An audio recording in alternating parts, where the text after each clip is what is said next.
These people are acting very hypocritically, especially Giselle. Watch. Or like, oh, I don't know what my mama doing. No, you know exactly what your mother's doing. And Eddie, you know exactly what Wendy is doing. They all working together for evil.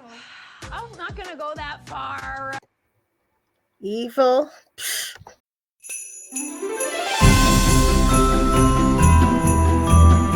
Hey y'all, welcome to my channel. It's your captain for all things creative, coming at you with Real Housewives of Potomac Season 8 Episode 5 review, which is chock full of talk about evil and witchcraft and spirituality. So as a theologian, I had to check in, and I welcome everybody who's new. I hope all of y'all like, share, subscribe, all the things. And if you're returning, make sure that you know that you are appreciated and that you also like. And let's get into all the mess. So I'm going to start off with just some things that were outside the episode, because there was a lot that happened on Twitter that is referenced in the episode, and also just adds context, and then I'll get into the review. So Dr. Wendy, who we all know is beefing with the new Nigerian housewife, Nneka, definitely weighed in on Twitter. So first she says, Sai, I have really been minding my business this season and not reacting or tweeting about RHOP, but this narrative is getting malicious. And I guess this is directed to Nneka. She says, you say you don't know me, but a year and a half ago, before we started filming, you kept pressing Lebe to ask me to have dinner with you. And then she has a text message receipt. Lebe does come up in this episode, and apparently Lebe is Nneka's, I guess, cousin-in-law who's friends with Wendy's sister. So there's a 6 degrees of separation between them. Both of them started off the show basically saying they don't know each other. When directly asked about it, Wendy said to the cameras, I've seen her in passing. So I've met her briefly, but I don't know her. And her story has not changed from there. And Nneka also told the girls when asked, okay, I don't know Wendy, but they have this weird, beef that Carlos King explained, this really stemming from, I guess, how Nneka was introduced to the show. According to Wendy as well, it seems like Nneka was trying to link up with Wendy and get Wendy to be her connect to join the show, because usually when the housewives introduce friends, there's one friend that vouches for them. For example, with Portia and Fallon, Portia was the one that introduced Fallon and said, oh, this is my friend, and then they hung out, took pictures to basically ease the person into the storylines and the cast, more seamlessly. But this season, Nneka has another girl. I want to say her name, but I can't remember it right now. I know she was in the fight with the bottles that were being thrown after the last filming, but Kiana, I believe that's her name, Kiana, and she owns a med spa, and that's her real friend. And since all the last 3 seasons or so has been, the girls attacking Wendy, I could see why Dr. Wendy wants to introduce her own true friend to the show so that she has backup, because especially the Green Eyed Bandits, every season they go against her is from her plastic surgery or, about her husband.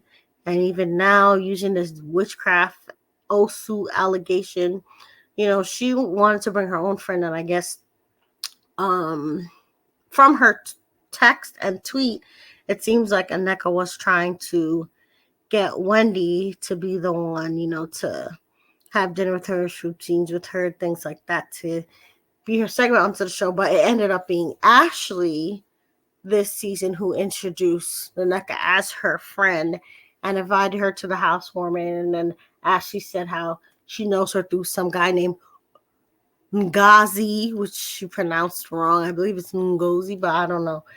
Ashley doesn't know either. So you could tell it was a little contrived.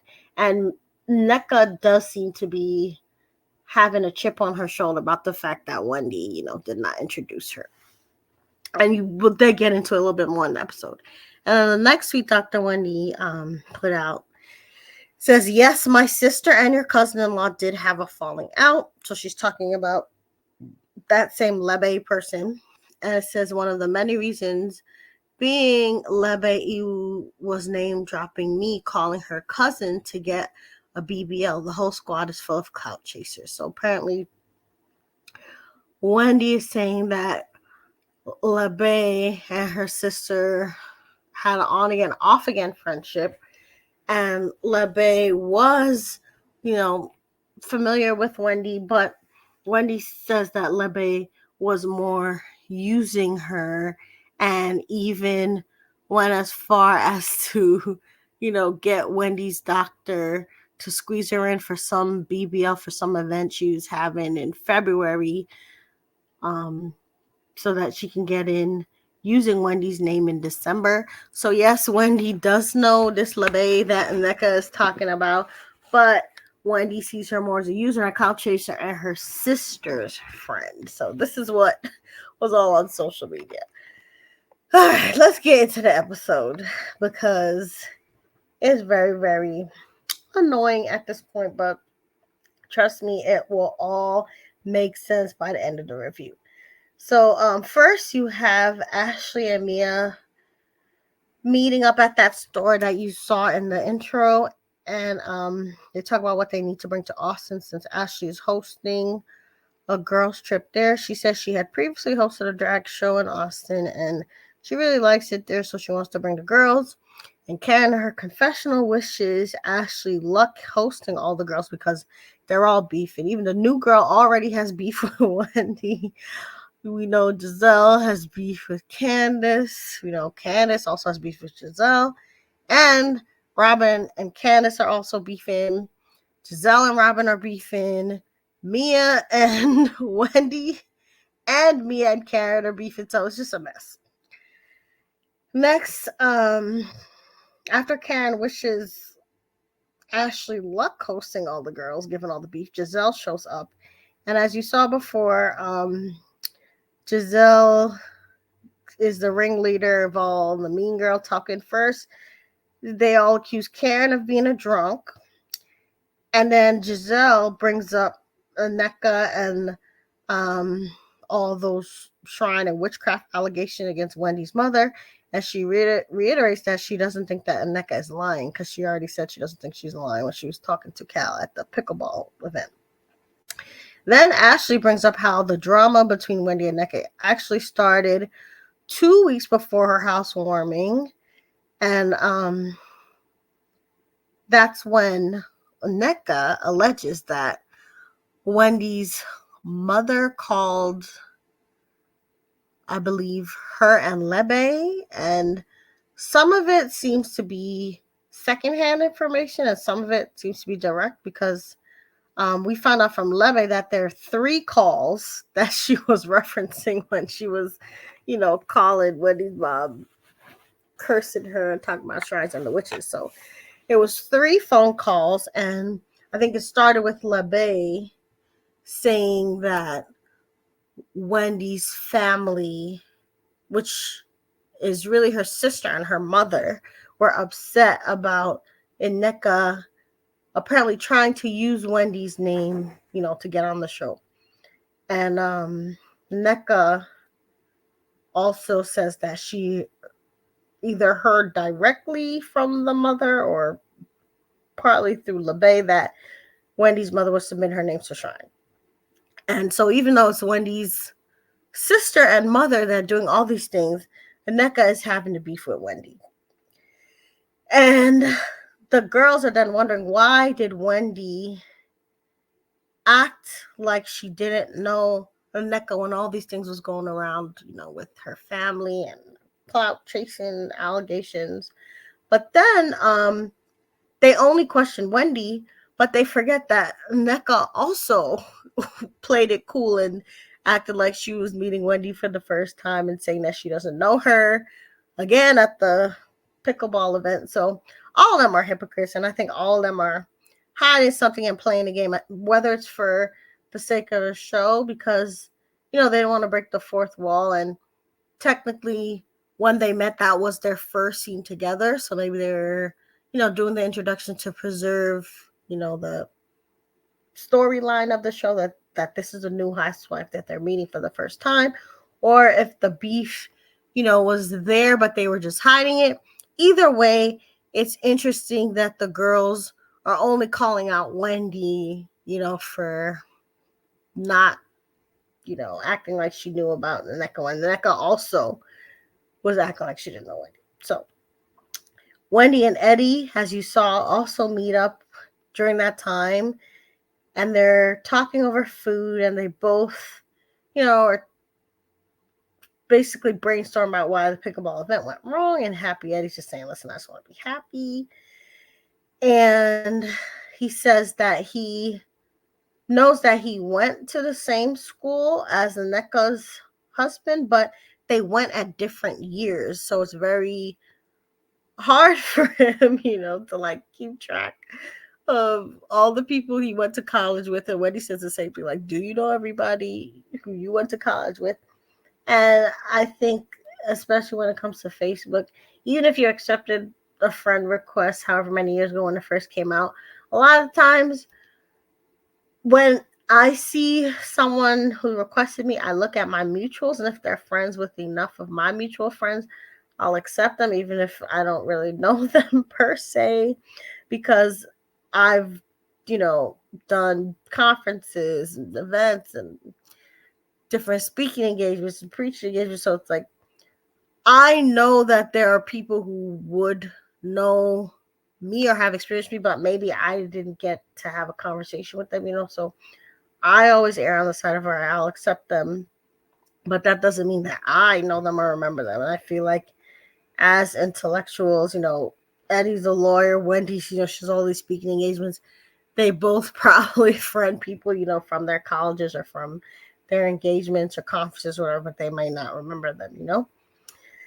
So I do believe Eddie here. And then Giselle brings up talking to Pastor Jamal Bryant, her ex-husband, about Wendy and the shrine allegation. She calls Wendy and her family evil, which is really rich because in the same moment, she is doing things that are evil according to the Bible, the gossiping, the slander, and even in this episode, she slanders Chris Bassett by accusing him of forcing her to go into a room with him when that was not the case.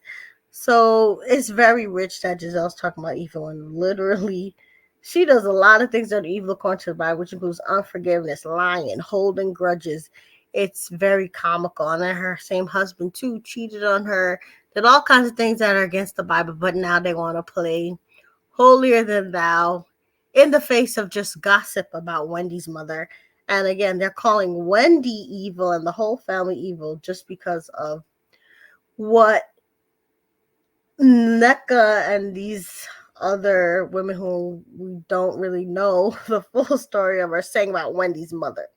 Right. So then next you see Mia and Gordon. They're having marriage counseling. Mia says that she wishes Gordon would retire.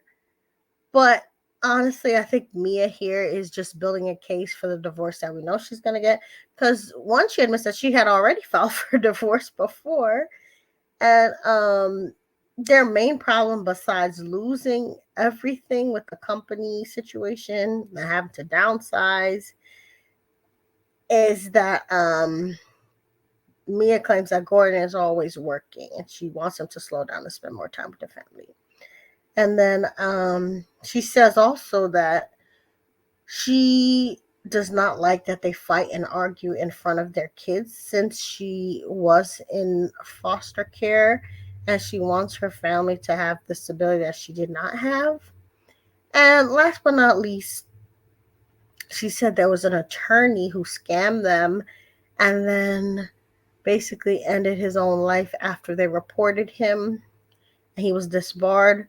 So now she's afraid about, money making the family go through similar or worse things since they're still actively fighting over, what's owed to Gordon. He claims that they owe him $500,000 and he's going to sue for it. And I do believe that Mia is very stressed out over the loss of money and the lawsuits, and this lawyer apparently allegedly scamming them, and then just all the drama around it. It is a lot. So very sorry for that situation. But I also do think that Mia is a gold digger. She married Gordon for the money. Now that the money is dried up, she's just making her list of reasons why, on top of the money being gone, to, exit stage left. Next, you see Robin packing, and she's digging her nose with a tissue because she's on the phone. But I think she forgot that the cameras was there, because the person on the phone didn't see her, but the camera surely caught her. And then she put the dirty tissue back in her robe. And then we see Ashley on the phone planning for childcare and being very concerned about Michael's job, and was telling the nanny, I know they're sleeping at Michael, but during the day, don't mess up Michael's day. Basically, keep his work schedule flexible. So it definitely seems like Ashley's also lying about this divorce, because she's caring more about Michael's schedules than the kids at this point. But it's neither here nor there, because she's hosting this trip. So it's up to the nanny and Michael to figure out what's going on with the kids, so she can give her input. But it's very interesting how considerate and thoughtful she's been about Michael's schedule, even though they're supposed to be in this contentious divorce.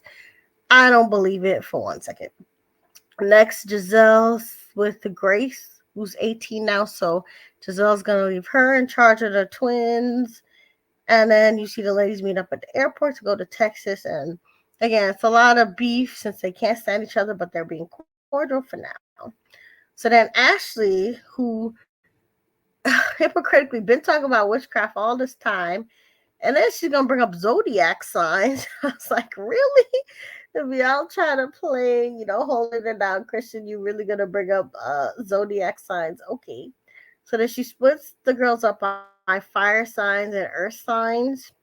And then the air signs, her and Wendy float. So Wendy gets stuck with Mia, Candace, and Robin.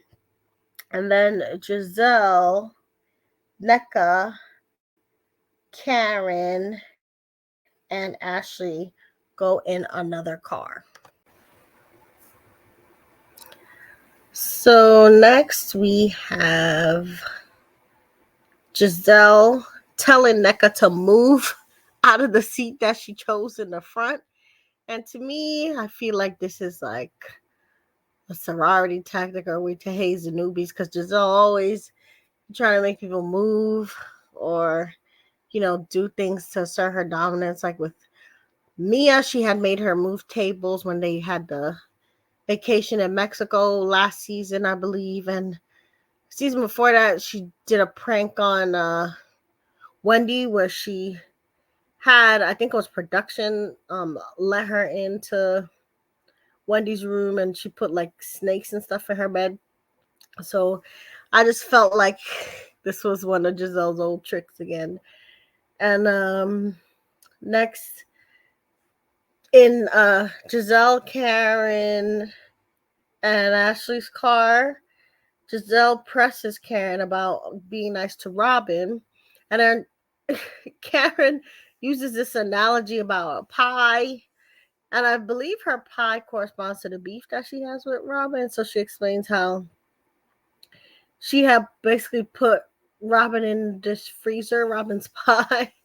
And even though her and Robin had a little discussion, she only took, I guess, half the pie out the freezer, because she basically says that Robin always lies about one. That's why she's always gonna have part of Robin's metaphorical pie in the freezer.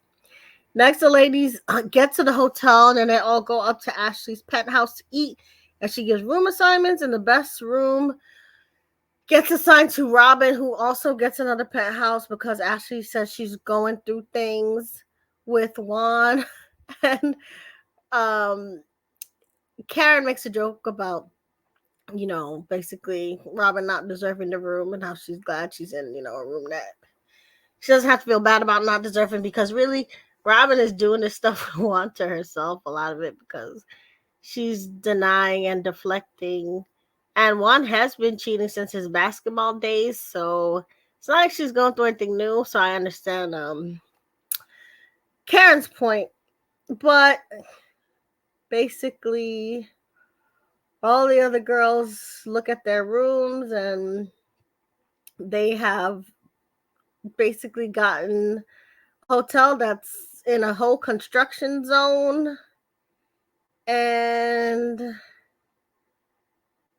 it's very funny to see how bad it looks outside, especially Candace's room and window. I feel like Candace did get the worst room. So Wendy, Candace, and Karen meet. I think it's like the pool area of the hotel.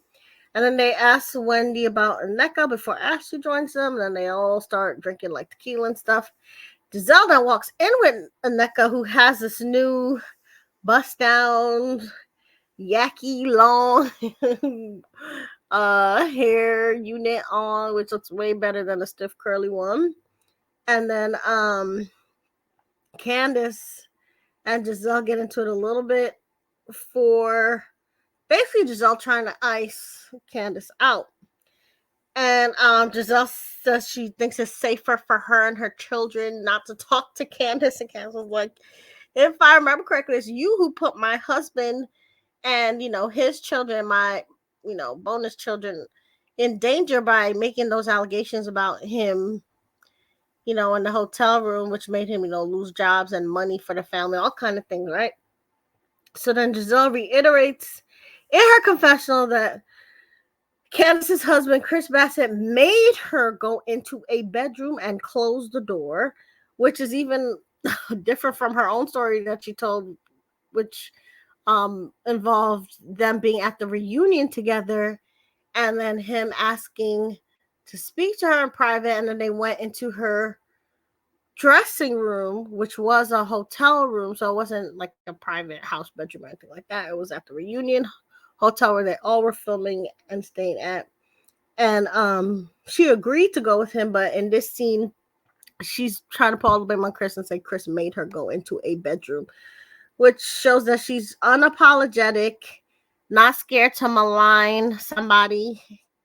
And it's very, very comical that she was calling Wendy's mom and Wendy evil.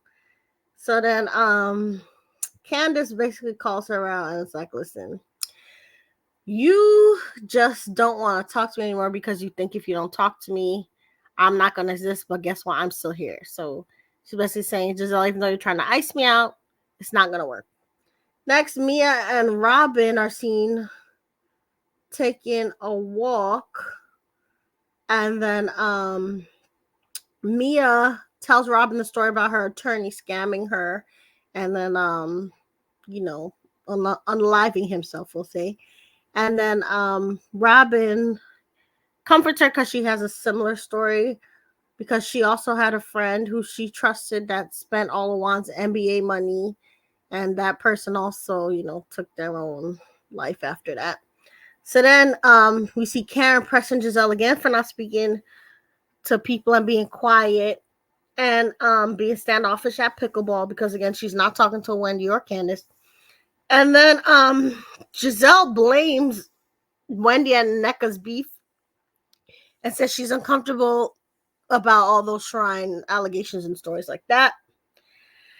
So then Wendy's like, well, it's not true, nothing there to what Nneka is saying. But then Giselle brings up how, well, her mother also said similar evil or nasty things to Mia before. And then I guess she's gonna live long. That's what we say when people come in when they're talking about you. But Nneka and Wendy and all them are joined finally by Mia and Robin, right? So now they're adding Mia to the ancient Wendy versus Nneka beef. And this is how the beef gets reignited and even more exacerbated during this scene. So Wendy reads the tweet that her mother sent to this is the one. She reads the tweet that Wendy's mother had sent to Mia, and it goes like this: with your stupidity, public disgrace, lack of home training, I wonder what you teach your children. This is Wendy's mom talking. You pride yourself in being a wayward woman. What a shame. CEO my foot. Make thunder fire you. Peter, whatever you stand for. And she talks about Holy Ghost fire, all this stuff like that, right? So then Wendy says, see, there's nothing witchcraft dish here. Nothing related to like shrines or curses. She's like, her mother's a Christian and she uses exaggerated, basically Bible-based kind of curse taxes, talking about thunder and Holy Ghost fire, you know. And then the other ladies in confessional say that, well, this tweet kind of makes Nneka look more right, but Karen says, no, this is like a Christian thing to talk about, you know, the Holy Ghost and things like that. And honestly, there are lots of instances in the Bible where, you know, people, especially in the Hebrew Bible or First Testament or Old Testament, where people do invoke God's justice in that kind of way against their enemies, and it's called imprecatory psalms or imprecatory prayers, right? So the two major imprecatory psalms are Psalm 69 and Psalm 109. And again, you have people asking for God's justice in a dramatic way. So Psalm 69 says, may the table set before them become a snare. May it become retribution and a trap. May their eyes be darkened so they cannot see. Pour your wrath on them. Let your fierce anger take over them. Things like that. Psalm 109 is similar. You know, it says, may his days be few. You know, may his children be wandering beggars. Things like that. So again, what Wendy's mom is doing by, you know, again, dramatically asking for God's justice, calling for thunder and Holy Ghost fire, there's a precedent for it in the Bible. The New Testament is not like that. The way you see God's justice and judgment being called for is more through apocalyptic literature and references to the end time. So like Jesus will say, you know, pray for your enemies, love your enemies. But Jesus also talks about the last judgment, and specifically the most famous, you know, parable of the last judgment, where he talks about, you know, God separating the sheep from the goats, and the goats are gonna be going to eternal punishment.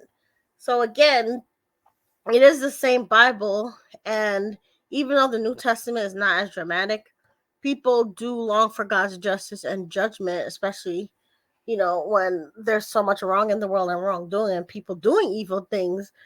But in the New Testament, it's more so you pray for your enemies now, you still love them, but you let God handle, you know, the justice and the judgment, and know that eternally, you know, the good people will have good communion with God eternally, whereas, you know, the people that do evil, they're going to get eternal damnation and punishment and fire and things like that. Whereas in the Old Testament, people directly ask for it in the present day, like you saw in those Psalms. So Giselle, as a church person, she should know that, like, Wendy's mom could still be a Christian, you know, and talk like that, because a lot of Christians, especially the ones caught up in the Old Testament, do, you know, cuss like that. They be calling people Jezebel. I know country people from my country, they do call people goats, like with the sheep and the goat sometimes too, you know. So again, there's a precedent for it, and Wendy's mom is a Christian and not doing witchcraft per se. So then we'll talk about the tweets in a second, because there's even more, you know, tweets that came out that, you know, I do want to talk about. I'll go back. But let's just end the episode, because then after Wendy says there's no witchcraft in her mother's cuss, all the ladies, play up to except for Karen, like we said.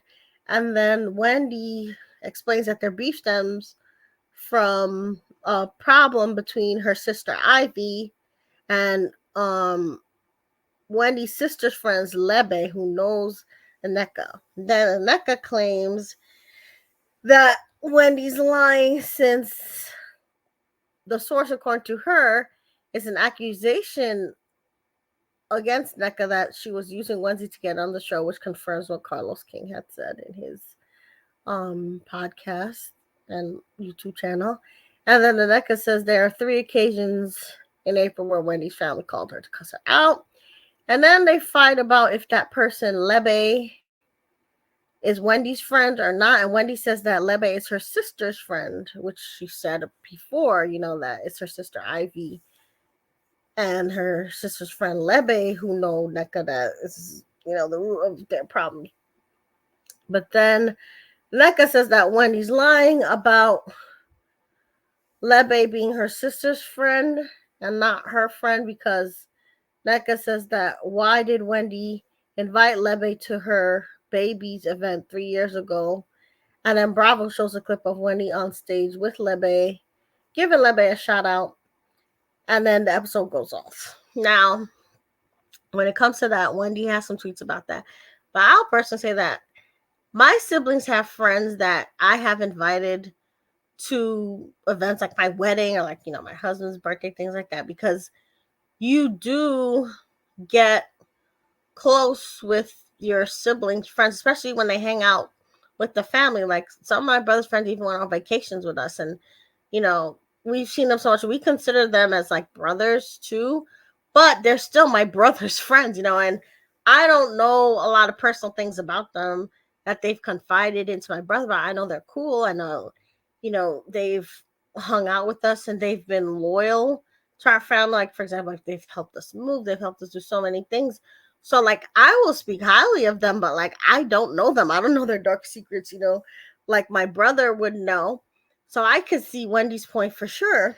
That it's different when it's, a sibling's friend. Yes, I could have positive things to say about them all day. We could be on family vacations, even and family events, but that doesn't mean that it's your friend, You are friendly with them and you care about them, but being the sibling's friend is a distinction. And then when it comes to, one other thing that happened in the episode before I went off is they were driving in cars, I guess, away from the hotel, and then Nneka talks about how Wendy does not want to squash the beef, but Wendy also in another car says that she will not squash the beef, more so because Nneka has said evil things about her mother. Like she called her mother a witch and things like that. So there's nothing that Wendy can do now that Nneka has gone too far. But on Twitter, Dr. Wendy posted that Nneka did have a chance to end the beef. She says, after the drama at Ashley's event, I came up to you, Nneka, she's talking to, and I gave you my number because I felt like they were trying to pit us against each other. You could have called or texted me if you really had an issue, but you went to lunch with Robin instead and decided to gossip. And then there are also, I guess, pictures or evidence of Wendy's husband having liked the pictures from that baby event back in 2020. So Wendy, I guess, has proof that they were fans. So even when Nneka brings up the baby event that Lebe was there, that means she was like watching the show or like keeping track of Wendy's life. And then there's proof that, the husband was liking the pictures of the baby. So Wendy's point is that these newbies, or Nneka and her husband, were trying to, get close to her, keeping tabs on her, following her life, trying to, get into the show through her. But again, she wanted her own friend Kiana on. And this is why, Dr. Wendy thinks there's beef. At the end of the day, some other blog. I think it's called TVDs. They posted pictures of longer text between Wendy and Lebe, which shows that Wendy did leave out some things about their relationship from the screenshot. So if you could see from Wendy's screenshot before, it just shows Lebe asking about the BBL doctor and all that, but it doesn't really show Wendy replying. But in the TVD screenshots, it shows Wendy saying, she also calls Lebe twin, and she asked her about vacation spots and called her love and things like that. So I guess the TV deets and some other people trying to prove that Wendy is closer to Lebe than she's letting on. But my point is, clearly she knows Lebe. She didn't deny it, but she's saying that Lebe is closer to her sister than her, and that since her sister and Lebe fell out, that means that there's beef between Lebe and their family. So Lebe does have an ulterior motive to say negative things about Wendy and Wendy's mom. So the whole point of everything is that I think everybody is leaving out certain things that they don't want to paint themselves in a negative light. The cast is just very disjointed, and a lot of people are not finding the season fun because it's very petty and negative. And at the end of the day, they're all being a little hypocritical. They're all lying a little bit, and I hope they get their act together because it's getting not as fun to watch. So let's see how they move past all this. And I definitely think that Potomac might need a reboot. So what do you think? Put your opinions in the comments and make sure to like, share, and subscribe. And remember that you are the master of your fate and the captain of your soul. Bye.